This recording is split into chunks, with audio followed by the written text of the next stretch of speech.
من ود الله للتائب أن الله عز وجل يبدل سيئاته إلى حسنات، إلا من تاب وآمن وعمل عملا صالحا فأولئك يبدل الله سيئاتهم حسنات وكان الله غفورا رحيما. واحد طبق فاستغفر الله عز وجل وتاب إليه، ما هي الثمرة؟ إن ربي قريب مجيب. واستغفروا ربكم ثم توبوا إليه. ما هي الثمرة؟ إن ربي رحيم ودود. يا الله، إن ربي رحيم ودود. من ود الله للتائب وللمستغفر أن الله يحبه. قال الله: إن الله يحب التوابين ويحب المتطهرين. ومن يعمل سوءا أو يظلم نفسه ثم يستغفر الله ماذا يجد من الله؟ روحك ما يهمها اعتقاد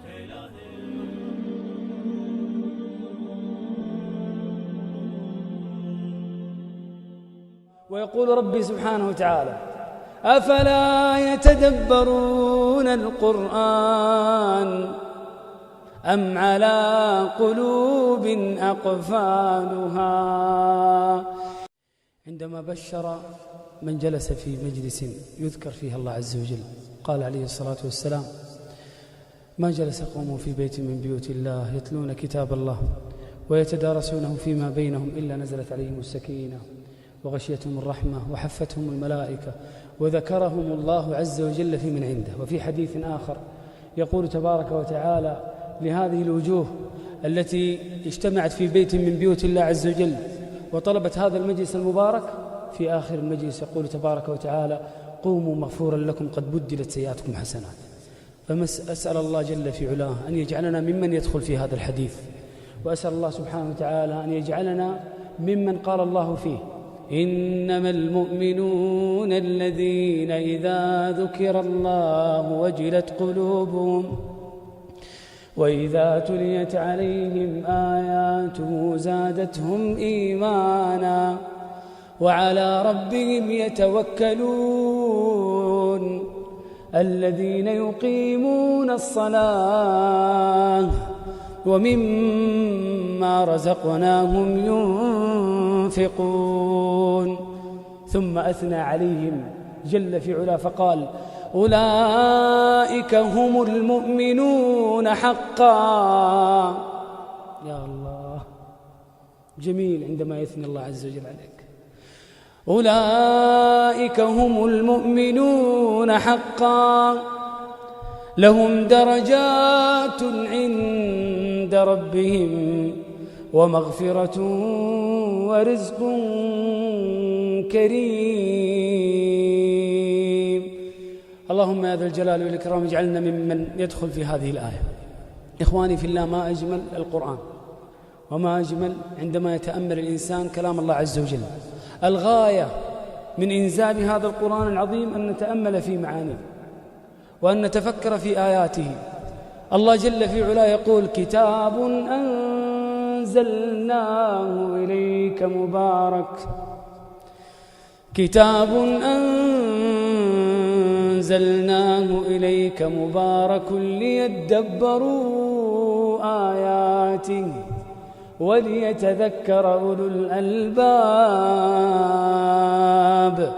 ويقول الله سبحانه وتعالى: أفلا يتدبرون القرآن أفلا يتدبرون القرآن ولو كان من عند غير الله لوجدوا فيه اختلافا كثيرا. ويقول ربي سبحانه وتعالى: أفلا يتدبرون القرآن أم على قلوب أقفالها. إن أعظم ما يتذكر به المتذكر هو أن يذكر نفسه بكلام الله عز وجل، ويذكر أصحابه وإخوانه بكلام الله عز وجل. فإن الله جل وعلا قد أمر محمد صلى الله عليه وسلم أن يذكر الناس بكلام الله. قال الله سبحانه وتعالى: فذكر بالقرآن من يخاف وعيد. لأن هذا القرآن عظيم الذي سماه الله عز وجل موعظة للعالمين وموعظة للناس أجمعين. يقول الله جل وعلا: يا أيها الناس، هذا نداء لجميع الناس، يا أيها الناس قد جاءتكم موعظة من ربكم وشفاء لما في الصدور وهدى ورحمة للمؤمنين. اللهم اجعلنا من أهل القرآن. يا إخواني، آية اليوم سمعتها في صلاة المغرب، والله إنها مؤثرة. من أجل ذلك طلبت المصحف وفتحت على هذه الآية حتى أقرأها بين يديكم. الله سبحانه وتعالى يختم سورة المدثر بآية عظيمة جدا. يقول ربي سبحانه وتعالى فيها: وما يذكرون إلا أن يشاء الله هو أهل التقوى وأهل المغفرة وهو العظيم سبحانه وتعالى. وما قدر الله حق قدره والأرض جميعا قبضته يوم القيامة والسماوات مطويات بيمينه سبحانه وتعالى عما يشركون. كيف لا يكون سبحانه وتعالى هو أهل للتقوى، وهو الذي رفع السماء بلا عمد نراها. والله جل وعلا هو الذي قال في سورة الرعد: الله الذي رفع السماوات بغير عمد ترونها. كيف لا يتقى سبحانه وتعالى ويعظم وهو الذي قال في سورة النبأ: وبنينا فوقكم سبعا شدادا. كيف لا يتقى سبحانه وتعالى وهو الذي خلقنا وهو الذي شق أسماعنا وأبصارنا. الله الذي خلقكم ثم رزقكم ثم يميتكم ثم يحييكم. هل من شركائكم من يفعل من ذلكم من شيء سبحانه وتعالى عما يشركون. قال ربي: وما خلقت الجن والإنس إلا ليعبدون. أفحسبتم أنما خلقناكم عبثا وأنكم إلينا لا ترجعون. كيف لا يتقى جل في علاه وهو الذي خلق الملائكة ولا يحصي عددهم إلا الله، خلقهم بأوصاف عظيمة: مثنى. الله عز وجل قال: الحمد لله فاطر السماوات والأرض جاعل الملائكة رسلا أولو أجنحة مثنى وثلاث ورباع. كيف لا يتقى سبحانه وتعالى وهو الذي أخبر عن الملائكة إن الذين عند ربك لا يستكبرون عن عبادته ويسبحونه وله يسجدون يخافون ربهم من فوقهم ويفعلون ما يؤمرون. كيف لا يتقى سبحانه وتعالى وهو الذي خوفنا بنفسه فقال ويحذركم الله نفسه وإلى الله المصير. ويحذركم الله نفسه والله رؤوف بالعباد.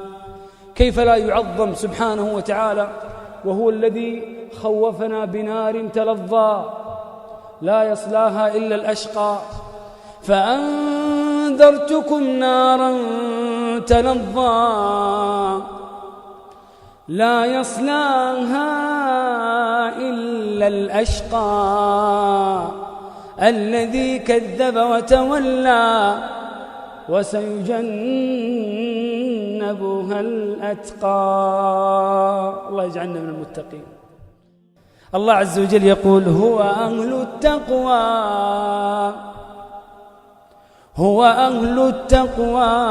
وأهل المغفرة. الله عز وجل ذكر بعدها وأهل المغفرة. لماذا؟ لأن المتقي مهما بلغ من تقواه لابد أن يخطئ، لأن المتقي غير معصوم، لأن الله عز وجل أخبر أن المتقين يمسهم طائف من الشيطان. يقول ربي إن الذين اتقوا إذا مسهم طائف من الشيطان تذكروا فإذا هم مبصرون. قال الله عز وجل في سورة آل عمران وسارعوا إلى مغفرة من ربكم وجنة عرضها السماوات والأرض أعدت للمتقين. ما هي صفاتهم؟ الذين ينفقون في السراء والضراء والكاظمين الغيظ والعافين عن الناس والله يحب المحسنين. والذين إذا فعلوا فاحشة من أجل ذلك قال وأهل المغفرة لهؤلاء الذين فعلوا الفاحشة وهم من أهل التقوى. والذين إذا فعلوا فاحشة أو ظلموا أنفسهم ذكروا الله فاستغفروا لذنوبهم ومن يغفر الذنوب إلا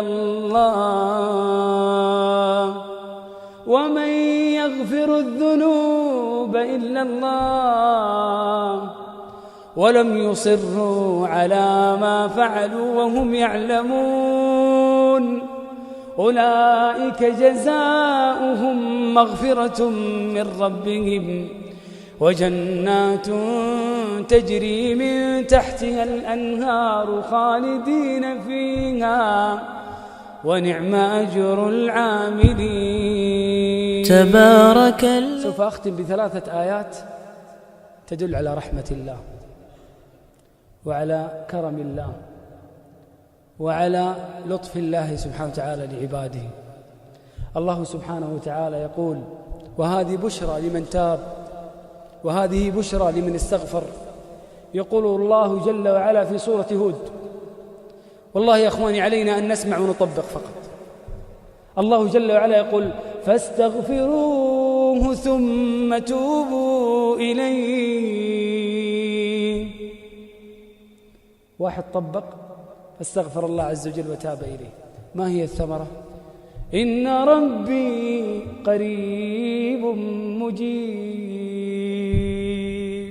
هذه الثمرة. الله عز وجل يقترب منك ثم بعد ذلك الله عز وجل يستجيب دعائك. فاستغفروه ثم توبوا إليه إن ربي قريب مجيب. هذه الآية الأولى. الآية الثانية في نفس الصورة، هؤلاء الأنبياء يقولون لأقوامهم استغفروا الله، يدعونهم إلى الله عز وجل، يدعونهم أن يتوبون إلى الله سبحانه وتعالى. وهذا خطاب شعيب لقومه. قال الله عز وجل واستغفروا ربكم. أتعلمون ما معنى ربكم؟ ربكم الذي أطعمكم، الذي رباكم، الذي لم يترككم وأنتم في بطون أمهاتكم. واستغفروا ربكم ثم توبوا إليه. ما هي الثمرة؟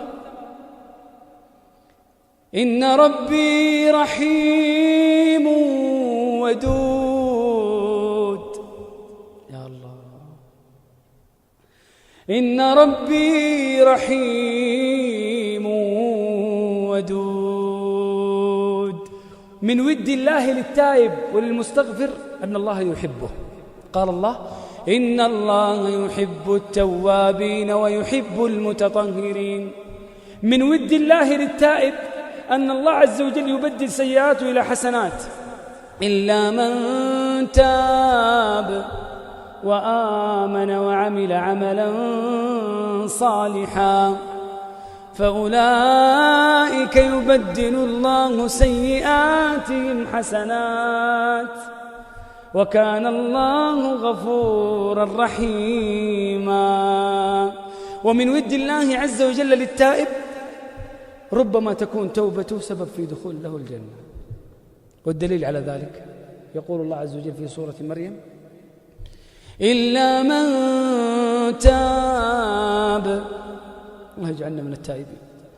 إلا من تاب وآمن وعمل صالحا فأولئك يدخلون الجنة ولا يظلمون شيئا. الله يجعلنا من المستغفرين التائبين. وأختم أحبابي في الله هذه الكلمة بآية تبعث لنا الأمل بالعودة إلى الله والرجوع إلى الله. كيف لا نرجع إلى الله ومحمد صلى الله عليه وسلم يرجع إلى الله في اليوم 70 مرة، يتوب إلى الله ويستغفر إلى الله 70 مرة، وفي رواية 100 مرة. يقول الله عز وجل ومن يعمل سوءا أو يظلم نفسه ثم يستغفر الله ماذا يجد من الله؟ بالله اسمع كرم الله ورحمة الله لمن عاد وتاب. ومن يعمل سوءا أو يظلم نفسه ثم يستغفر الله يجد الله غفورا رحيما. اللهم اجعلنا من أهل التقوى، اللهم اجعلنا من أهل التقوى. اللهم اغفر لنا ذنوبنا كلها دقها وجلها أولها وآخرها سرها وعلانيتها. اللهم اغفر لنا ما قدمنا وما أخرنا وما أسررنا وما أعلنا وما أنت أعلم به منا. أنت المقدم وأنت المؤخر يا ذا الجلال والإكرام. اللهم إلهنا وخالقنا اغفر لنا ولآبائنا وأمهاتنا. اللهم اغفر لآبائنا وأمهاتنا. اللهم ارحمهما كما ربونا صغارا. اللهم ارحمهما كما ربونا صغارا. إلهنا وخالقنا وارزقهم الفردوس الأعلى بغير حساب ولا عذاب يا ذا الجلال والإكرام. هذا وصلى الله وسلم على سيدنا ونبينا محمد. جزاكم الله خير. سامحوني أحبابي في الله على الإطالة. شكرا جزيلا. تبارك الذي نزل الفرقان على عبده ليكون للعالمين نذيرا.